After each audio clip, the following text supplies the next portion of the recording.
Bom, para a gente começar então a nossa entrevista, Alan, eu queria que você desse um pouquinho da definição de self-storage. A gente vem abordando esse tema aqui no Urbanville, mas eu gostaria de saber de você, como é que foi criado esse conceito? Bom, antes de eu explicar o conceito, eu vou declarar meu voto. Meu voto Por é favor. sim, esse self-storage vai explodir e crescer no Brasil nos próximos anos. Muito bem, então olha lá. O nosso entrevistado já votou, agora falta você, no final do programa a gente traz o resultado. Bom, esse conceito de self-storage, na verdade ele é muito novo no Brasil, e novo tem aí talvez 15 ou 20 anos, mas ele já existe nos Estados Unidos há mais de 40 anos. Né? E é basicamente uma solução de espaço para quem acumula coisas ou precisa utilizar melhor o seu espaço e para isso precisa buscar um local onde ele possa temporariamente armazenar seus bens ou seu estoque com muita segurança, com uma facilidade de acesso. Então é um conceito que pegou nos Estados Unidos, explodiu de crescer e agora nós estamos trazendo para o Brasil. Pois é, eu estava até conversando, inclusive antes do programa com o Alan, que eu como jornalista e pessoa curiosa tive acesso só ao self-storage tem aproximadamente 6 ou 7 anos. Então ainda as pessoas estão começando a ter contato ainda com esse espaço, é isso? Está muito no começo, o conceito ainda é muito novo, o nome também às vezes ainda cria uma certa barreira. Mas só para você ter uma ideia da diferença de magnitude quando compara com o Brasil com os Estados Unidos. Lá nos Estados Unidos, eles têm cerca de 60 mil prédios de self-storage espalhados pelos Estados Unidos. No Brasil, hoje, todo, nós temos 150. Vamos falar um pouquinho da Guardia Aqui. Como é que ela surgiu? Em que ano ela começou a operar? Conta um pouquinho da história de vocês pra gente. Essa é uma história interessante, porque o self-storage começou no Brasil por volta de 1995. Esse é quando a gente encontra as primeiras unidades, na verdade galpões mais antigos que foram convertidos para algo que começou a se chamar como self-storage. O conceito básico se for uma tradução literal da palavra, é autoarmazenagem. Né? Então, em 95 os primeiros prédios começaram a surgir, esse conceito começou a maturar e aí em 2003, 2004 um grupo de investidores dos Estados Unidos residentes nos Estados Unidos, sendo que um deles tinha morado no Brasil na época da juventude, portanto conhecia um pouco da dinâmica social, tinha uma rede de relações do Brasil, viu esse mercado nos Estados Unidos no tamanho que ele estava, olhou para o Brasil e falou, olha, não tem nada ainda profissionalmente desenvolvido como uma plataforma para que possa se expandir pelo Brasil todo.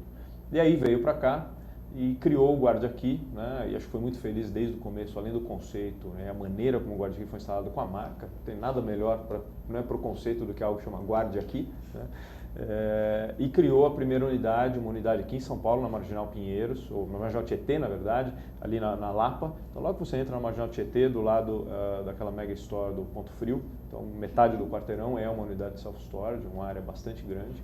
E a unidade foi um grande sucesso. E aí na sequência, no ano seguinte, abriu uma unidade no centro da cidade, ali na Rua do Glicério, que atende todo o centro da cidade de São Paulo. É um prédio enorme, de 6 andares. Que foi a primeira que eu tive acesso. Foi a primeira que você viu. Que é uma coisa que sempre me perguntam, mas self-storage em vários andares, num prédio, não tem que ser um galpão horizontal? E aí eu vou responder da mesma maneira que me responderam uma vez que eu perguntei isso nos Estados Unidos. Depois que você entra no elevador com um carrinho, fecha a porta, aperta o botão, qual é a diferença de parar no primeiro, no segundo, no terceiro andar? Então aquele prédio nós temos 6 andares. E a terceira unidade foi ali na região de Santa Amaro, na Ponte da João Dias, que é a maior unidade de self-storage da América Latina. Uma unidade que tem mais de 14 mil metros quadrados de área locável. Né? Uau! Há diferenças entre o modelo americano e o brasileiro? Hoje não. Hoje não. Se você comparar o que o Guardia Aqui faz com o que você vai encontrar no self-storage americano, é muito similar. Muito similar. Inclusive os aparelhos, os equipamentos que a gente usa em termos de segurança, as portas, nós importamos dos Estados Unidos. São exatamente as portas que você vai. Se você for para Miami ou Nova York e visitar uma unidade de self-storage, você vai ver um Guardia Aqui lá nos Estados Unidos. Quer dizer, não tem nenhum procedimento burocrático, alguma questão nessa linha que só é pedido aqui no Brasil? Não, você tem pequenas nuances talvez de legislação, mas que para o cliente são absolutamente transparentes. Né? Eu acho que a grande diferença é no Brasil quando você compara uma locação tradicional com uma locação de um box. Porque se você pode, por exemplo, alugar uma casa para guardar o que você precisa, tá certo? Só que você aluga a casa, você vai ter que se preocupar, além do aluguel, em pagar a água, a luz, o IPTU, você vai ter que cuidar da segurança. Então, no self-storage, você vai alugar, você tem um valor que engloba tudo isso. Você não precisa se preocupar com cobranças diferentes. Entendeu? Então, assim, dentro do Brasil, o modelo de locação do self-storage se diferencia da locação tradicional por resolver o problema sem deixar dor de cabeça para o cliente. Acho que essa é a grande distinção. E quando é que as pessoas perceberam que era possível não ter essa dor de cabeça e o setor começou a crescer? Eu acho que o setor, e aí eu acho que o Guardiaqui foi um operador importante nessa maturidade do mercado, né? Quando o Guardiaqui começou a se expandir a partir de 2012, eu acho que aí o setor começou a acordar, né? Operadores que estavam já aqui começaram a perceber que era importante subir o nível de qualidade da oferta do seu produto para os clientes, e novos interessados começaram a chegar no mercado já com um nível de qualidade superior. E com isso o mercado vem amadurecendo e amadurecendo muito rápido, né? Talvez em 2012, a primeira contagem que a gente fez oficial de unidades no Brasil, devia ter talvez 70, 80 unidades. Hoje já temos 150. Falando em 3 anos, né, um desenvolvimento bastante acelerado. Muita coisa saindo do Norte e Nordeste, às vezes em lugares que a gente até questiona, a gente tem dúvidas se ali ainda já tem a massa crítica necessária, mas que vai acontecer. Esse negócio, o conceito veio para ficar. Sobre a Guardiaqui, qual é o perfil predominante aí dos usuários? Ainda é mais voltado para a pessoa jurídica? Está crescendo o pessoal, mais as questões das pessoas físicas? O que você tem enxergado? Hoje, na média, eu diria 50% dos nossos clientes são pessoas físicas, 50% pessoas jurídicas, né? Isso até um ano atrás eram mais pessoas jurídicas, inclusive. E agora a gente está sentindo uma migração, porque as pessoas físicas estão começando a entender o conceito. A gente tem feito muita comunicação, muito marketing para divulgar o conceito. E elas estão começando a entender e utilizar. Você tem um paralelo, nos Estados Unidos, 75% dos clientes são pessoa física. Aqui no Brasil, as pessoas jurídicas usam mais o self-storage por uma questão de falta de opção no mercado. As empresas que precisam de um galpão para armazenar seu estoque, ou ferramentas, ou arquivos, normalmente vão encontrar galpões de 2.000, 5.000 metros quadrados, que muitas vezes para uma empresa média é muito grande, né? Contratos de longo prazo, essa burocracia toda.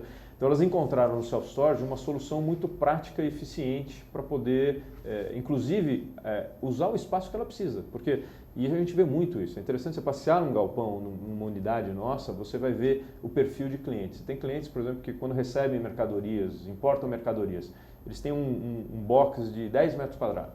Aí, de repente, recebe um container e ele aluga 4 boxes. Ele cresce de 100 para 50 metros quadrados. E aí ele começa a desovar aquele estoque, ele não precisa mais de um box, porque ficou livre, ele libera aquele box, deixa de ter o custo daquela locação e utiliza só o espaço que ele precisa. Então, essa flexibilidade para as pessoas jurídicas é fantástica, né? E elas tendem, inclusive, a ficar mais tempo com a gente, porque elas têm um uso recorrente, mais intenso. Pois é, na sua maioria eles são comerciantes, são empresas maiores, o que vocês percebem? O perfil é muito variado. Acho que se você olhar, for tentar segmentar o perfil, eu diria assim, a grande maioria são empresas médias, que têm escritórios mais reduzidos, mas que têm uma demanda para guardar estoques ou arquivo. Muita empresa guarda arquivo morto, muito dentista, advogado, que não vai ficar ocupando, né? Precisa guardar prontuário, precisa guardar processo. Esse é o tipo de cliente típico de um self-storage, né? Agora, algumas empresas grandes também usam. Eu tenho, por exemplo, uma das maiores redes de televisão que faz os equipamentos de externa dela, em vez dela guardar na área dela, ela guarda num box conosco. Quando ela vai fazer, o caminhão vai lá, pega aquelas antenas, aqueles equipamentos que vocês conhecem bem, monta a unidade e vai atender. Depois guarda de novo. Então tem usos variados.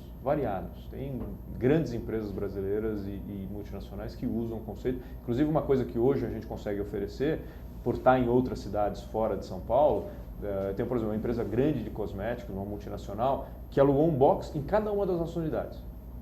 Então, seus pequenos centros de distribuição local estão se apoiando nas nossas unidades de self-storage em São Paulo, em Jundiaí, em Campinas, em Belo Horizonte, no Rio de Janeiro, para fazer aquela distribuição mais próxima, porque nós estamos muito bem localizados. Você, como CEO da Guardiaqui, qual é a vantagem número 1 de se utilizar o serviço de self-storage? Se alguém te perguntasse, olha, qual é o ponto-chave do setor?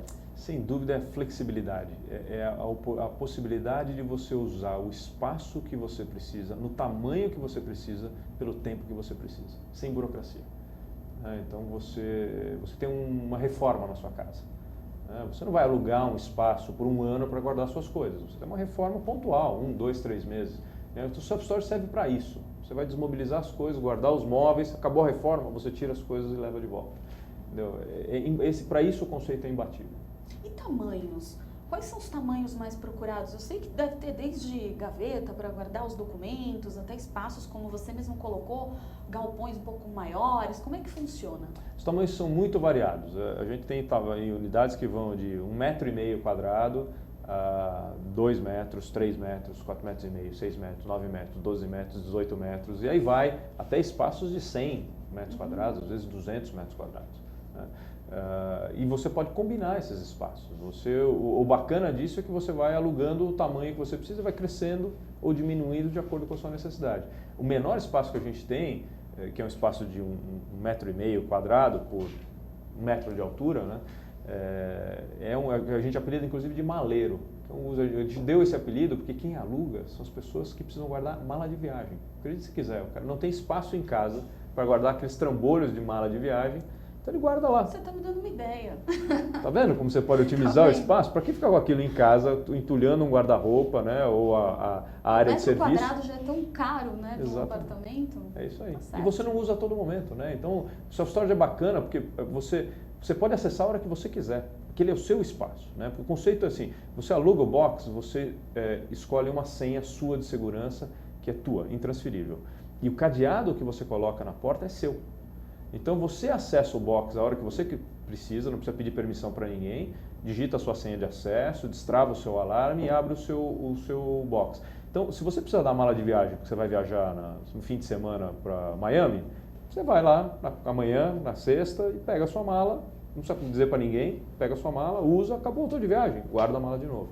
Então é muito prático, é muito prático. E isso é uma outra questão que é importante do self-storage, que diferente de galpões de armazenagem, que estão mais distantes dos grandes centros urbanos, nós estamos absolutamente inseridos dentro da área metropolitana. Então todas as nossas unidades estão muito bem localizadas, quer dizer, são todas em grandes avenidas, com alto fluxo de carro, onde você tem uma comunidade de pessoas físicas e jurídicas no entorno que é muito, muito demandante. Então, assim, é um negócio de conveniência. Ninguém viaja 10, 20, 30 quilômetros para usar um self-storage. Você quer um self-storage a 3 quilômetros da sua casa. Tem uma média de valor praticado aí no mercado? Hoje, isso varia um pouco, né? Mas eu diria assim, a grande média de São Paulo está na casa dos R$70 o metro quadrado. R$70 um metro quadrado. E o conceito é assim, quanto menor o box, mais caro o custo por metro quadrado. Né? Quanto maior o box, menor o valor por metro quadrado. Na grande média, isso fica aí por volta de R$70. E o tempo Mas médio inclui de tudo, locação? hein? Tudo? Inclui tudo. Inclui Okay. IPTU, inclui água, inclui luz, inclui segurança. Então não tem surpresa, é só isso. Uhum. E o tempo médio da locação desses espaços? O conceito é tão novo que a gente ainda está testando o limite. Todo mês cresce um pouquinho.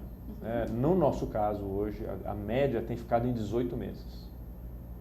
A grande média geral. As pessoas jurídicas tendem a ficar mais tempo do que isso. As pessoas físicas tendem a ficar um pouco menos do que isso. Mas, na média, se eu pegar todos os clientes que eu tenho e dividir pelo tempo que eles estão lá, está dando hoje mais ou menos 18 meses. Essa é a diferença, então, entre o usuário empresarial e a pessoa física?